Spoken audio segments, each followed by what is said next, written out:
So for those who don't know me, my name is Thabo Nhlangano. In this video, I'm going to be telling you how I built a portfolio worth £2 million of properties which I own. First things first, this is not scripted. I'm just going to be talking from the top of my head. So if I'm all over the place, just bear with me. I'll come back to get the point straight. So I've been in property for 5 years now, coming up to 5 years. And the strategy which we use in property is serviced accommodation, also known as Airbnb business model. So we operate this with owned properties and also lease properties using the rent-to-rent model. So where we lease properties from landlords, and with those properties which we lease from landlords, we rent them out on Airbnb and serviced accommodation, as it's also known as. The video is mainly about the properties which I bought using the buy, refurb, refinance model. So as I mentioned, I've been doing this for 5 years. So the first question which always comes up, what made me go into property? So from a very, I think when I was from a very, no, I wouldn't say from a very young age, that would be like misleading people. So my background is, I was born in Zimbabwe, moved here when I was 16.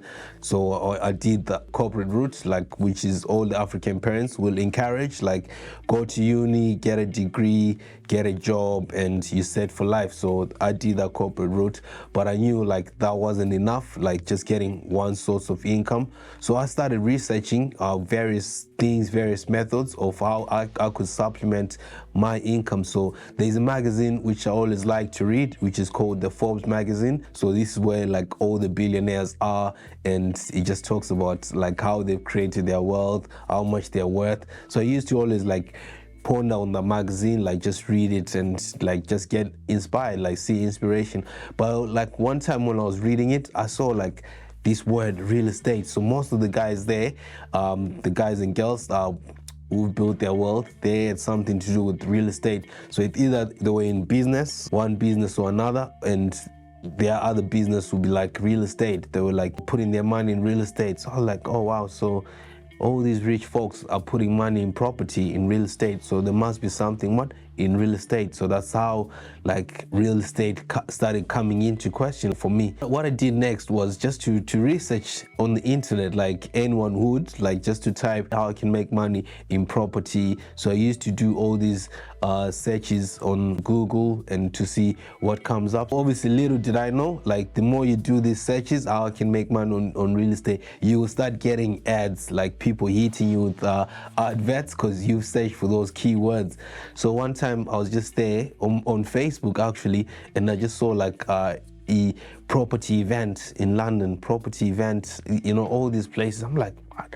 Property, real estate, how you can make money from properties you don't own. All these ads, I started seeing them. One time I clicked on one of them and I went through the things which I know now, the whole funnel of like asking questions and all that. So yeah, that was my like first encounter of coming to the real property stuff. It was a Rich Dad Poor Dad event. I went to that event and yeah, I did enjoy it. It blew my mind. It changed my perspective about properties because they didn't only mention one strategy which I knew, like everyone knows, like buying a house and renting it out as just a long-term tenancy. That was the dream, that was the goal, but they just blew my mind. They spoke about various strategies about serviced accommodation, commercial conversions, you know, they spoke about deal packaging, deal sourcing, all these things which were still under the umbrella of property.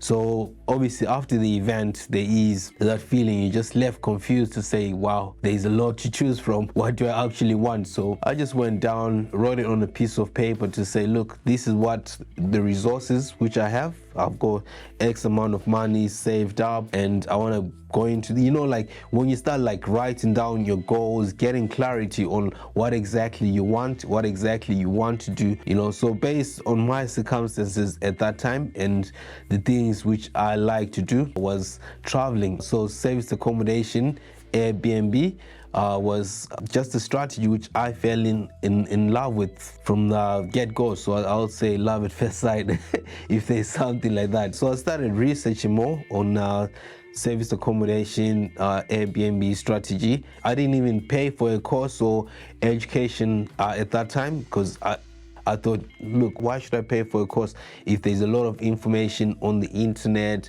online, etc. I was like frugal. I was just like tight with my money to say, no, I'm gonna go like do this myself. Yes, I can do this. I'll study this and master it. And yeah, but little did I know I was wrong. So all that time which I spent researching on free resources, if I had pulled a trigger from day one, I'll be so far ahead of where I am right now, because of like that time delay of just procrastinating, of just being tired, thinking you can do things yourself without getting expert advice, without getting like advice from people who've walked the walk which you want to walk, without getting advice of people who are actually doing what you want to do. So that delayed me a bit, and I must admit that was one of the first mistakes which I made. So the mistake there was not taking the right action. So I took action about learning more, but it wasn't the right action. So if you're on the fence of thinking of starting this type of business and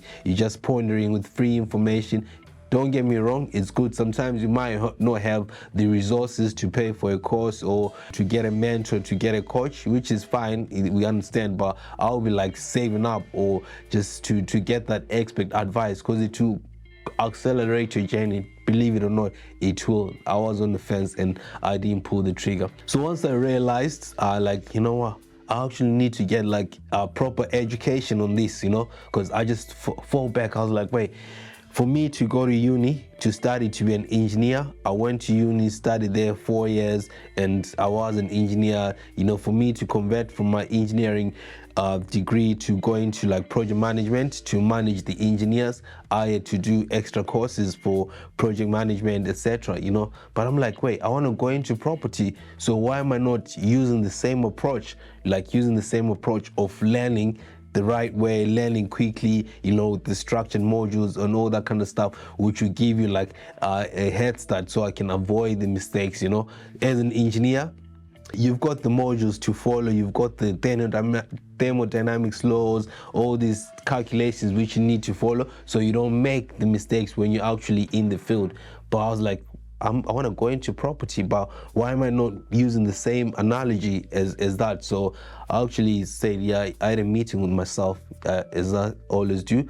So I spoke to myself and I was like, you know what, let me look for a coach, let me look for a mentor who could help me like get on board in this journey. So fast forward that time, I moved to Glasgow. So I moved to Glasgow. I was in Glasgow and I was like, okay, so I'm not in England anymore. So the best thing is to get a mentor or someone who's teaching properties in Glasgow. So saw this education company. I went to their free event. I saw what they did, and okay, that was good for me. And I pulled the trigger. I paid for the mentorship with them. But obviously, in that course, they were teaching more about the acquisition side, how to get properties from properties which are below market value, how to do like direct to vendor campaigns, so you like buying properties straight from the seller without going through estate agents, all these people. So I learned those tricks, so like then I started like obviously networking with people in the group, learning about refurb. In that community, we had refurb, so we used to go to their sites, we used to see their properties. So it was now more like first-hand experience, learning on the go, learning how to do things. Yeah, they were also teaching about how to raise funds, how to raise private funds from preferred professionals. That's the term they called it, or preferred investors. So an investor could be anyone with money which is set in the bank, doing nothing, and they're willing to work with you and partner up with you in those projects with different contracts being signed, etc. So I was like, oh, this is good. So after I got that education, but I was now clear in my mind on the exact thing which I wanted to do. I wanted to get the education, of how to buy the properties. Then my rental strategy, like my cash flow strategy, I wanted it to be serviced accommodation, Airbnb. But I knew these coaches couldn't teach me that, because they don't do that. They only specialize in buying properties and finding the right properties. So I knew, okay, I need another mentor to teach me about serviced accommodation. So one friend referred me to another guy who does serviced accommodation, big operator in Birmingham. So I was like, okay, cool. Paid for mentorship as well. I went to his learnings, and this is like, I had no property. I had like zero property, went for his learnings and pulled the trigger after that. So after that, my strategy was to buy. So I started buying properties. So the first one we bought was in Birmingham. So after buying the Birmingham, it was through like the whole buy, refurb, refinance process. We bought our first property in Birmingham, and that we like started renting it out as an Airbnb. Then after that, because we're now living in Glasgow, and the whole idea of me living in Glasgow was always going to be moving back to England, because I was in Glasgow for my consulting job for work. So I knew I wasn't going to stay in Glasgow for a very long time.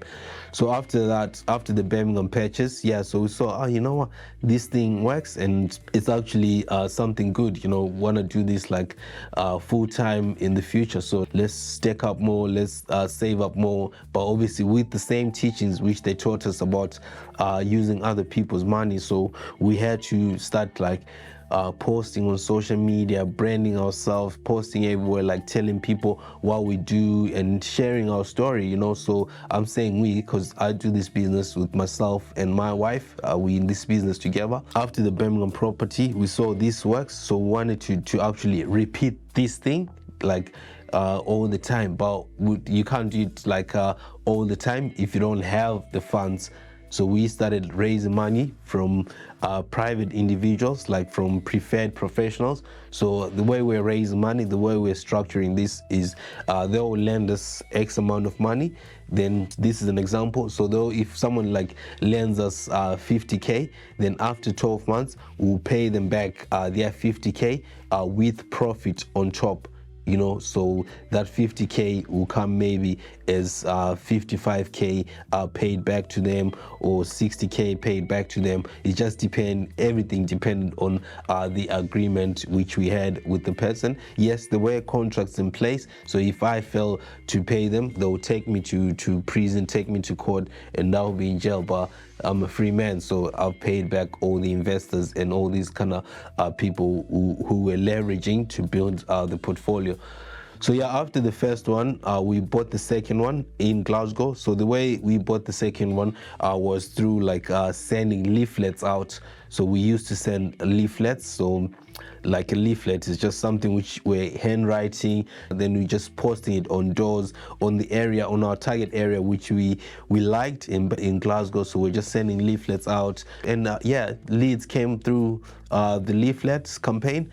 So we had like people calling us to say, oh yeah, I'm selling my property, but I haven't put it out on the market yet, so do you want to come see it? I was like, yeah, sure. So we went to actually see 2 properties which were being sold, and they hadn't been on the market, and we quite liked those properties. So from the leaflets, we actually bought 2 properties, and both those properties are still like being rented out as serviced accommodation now. So that was like 2 and 3.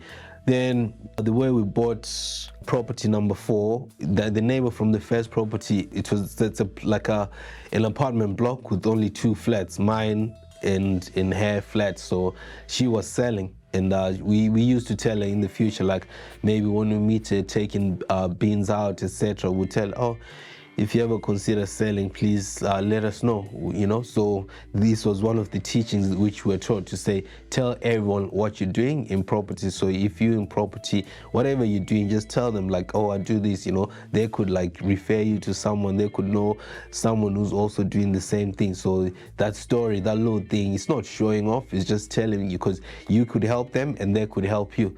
So so we told the neighbor like, oh yeah, whenever you considering selling, just let us know. So I didn't say whenever you consider selling, I'll buy your property. I say just let me know, please. So when she was considering selling, she gave us a call and say, oh yeah, Tabo, you remember we had conversations when we're taking out the beans, etc. And I said, when I consider selling, I should let you know. Then I was like, yeah, are you selling? She's like, yeah, I'm considering selling, blah blah blah, but I've already put it out on the market, So I was like, okay, cool. Then we just had a conversation, discussion, and I said, oh, can I come see it, and just give my verdict if I want to buy it or not. Then she's like, yeah, sure. Went to see the property, and yes, this one was a bit smaller than ours upstairs. Like ours was a 3-bed, and we liked it, and we just said, look, we'll buy it. Then I just discussed the terms with them, and we bought the property. So that was an addition of number 4 into the portfolio. So that was like 4 properties, and that one we finished it up, we dressed it up, and we rented it out as an Airbnb.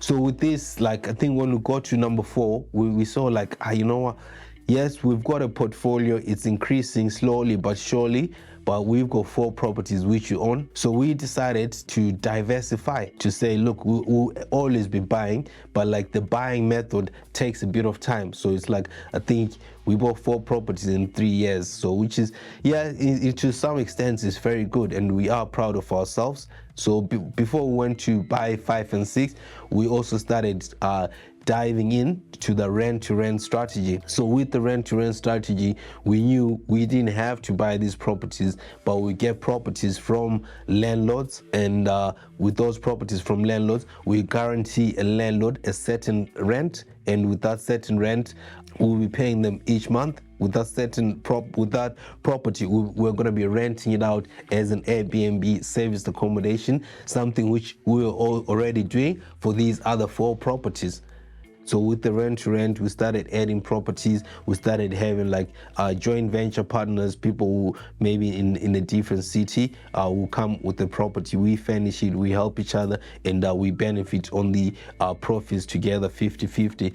So with that rent-to-rent, we quickly scaled the portfolio to 7 properties. So that was good, because with what we realized is with the 4 properties which we bought, yeah, sometimes we're cash flowing, we're making the same profit as the people were doing rent-to-rent. We had 4 properties. We're like more or less making the same profits, but they didn't own those properties.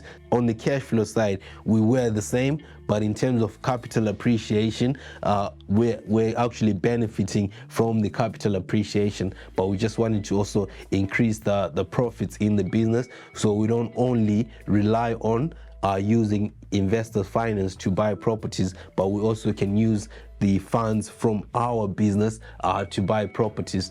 So yes, that started scaling up. The rent-to-rent was scaled in parallel to us buying properties. So we bought the 5th property. The 5th property was bought back here in Glasgow.